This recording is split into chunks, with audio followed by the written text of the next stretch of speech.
Today, we will receive testimony from Ho Ni, who is nominated to serve on the Nuclear Regulatory Commission for the remainder of the term expiring June 2029, and Douglas Troutman, who is the nominee to lead the EPA as Office of Chemical Safety and Pollution Prevention. I welcome both qualified nominees, and I'll support their swift confirmation. First, we'll hear from Ho Ni. Strong, unified leadership at the NRC will help provide the necessary confidence in the industry and the public that we need to build more nuclear safely and quickly and to meet our energy needs. A slate full of 5 commissioners who are all aligned with ambitiously implementing the Bipartisan Advance Act and Executive Order 14-300 will provide that confidence. The Commission and the NRC staff working on these efforts must carry out reform initiatives without losing sight of the agency's core licensing responsibility and safety mission, and deliver updated regulations that are durable and thoughtful. Mr. Ni's diverse and unique background provides him with the necessary experience to strike that balance on the Commission. He worked in many different roles at the NRC, including as a resident inspector, a division director, a chief of staff for a commissioner, and ultimately as the office director for the most consequential NRC office, the Office of Nuclear Reactor Regulation.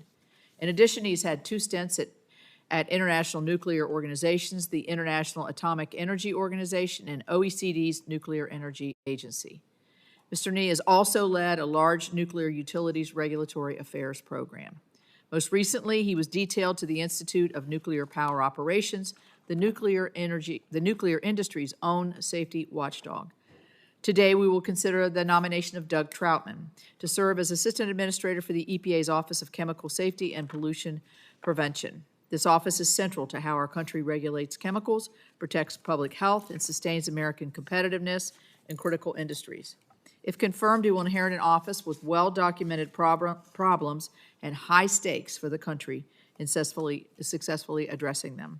Mr. Troutman brings 18 years of progressively more senior leadership at the American Cleaning Institute, having concurrently both led their legal and government affairs teams for more than a decade, also serving as the interim co-CEO during the final 9 months of his tenure.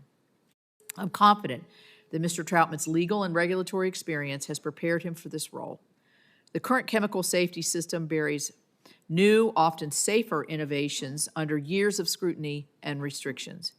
That is the opposite of what Congress intended in the bipartisan 2016 TSCA amendments. Instead of a balanced, science-based approach, the system today assumes the worst of every product while leaving legacy chemicals largely untouched. As we work to improve TSCA, the committee has received feedback on what works and what needs to be fixed. We have repeatedly heard that customers now prefer older chemicals over new ones saddled with restrictions. Greener or safer alternate chemicals are abandoned due to excessive regulatory burdens. This doesn't make sense to me. We have heard that EPA imposed restrictions that create major business impacts, such as shelving products, delaying investments, and moving projects overseas. The economic impacts of this status quo are clear, and the environmental costs are especially troubling. For one large company, even when its customers tried to purchase safer chemicals, restrictions could be so unworkable that compliance is unfeasible. For example, the EPA set a discharge limit for one chemical so low that the only way to comply was to incinerate wastewater. We're literally forcing companies to burn water to bring safer chemicals to market, an absurd backwards outcome. The GAO and the EPA's Inspector General both concluded that the EPA's dysfunctional implementation of TSCA is not really a resource problem. It is a combined issue of leadership, management, and culture. I look forward to hearing from both nominees on how we can efficiently support innovation and improvements for environmental safety. I will now turn to our ranking member for his opening statement, and then I will turn to Senator Britt to introduce one of our candidates.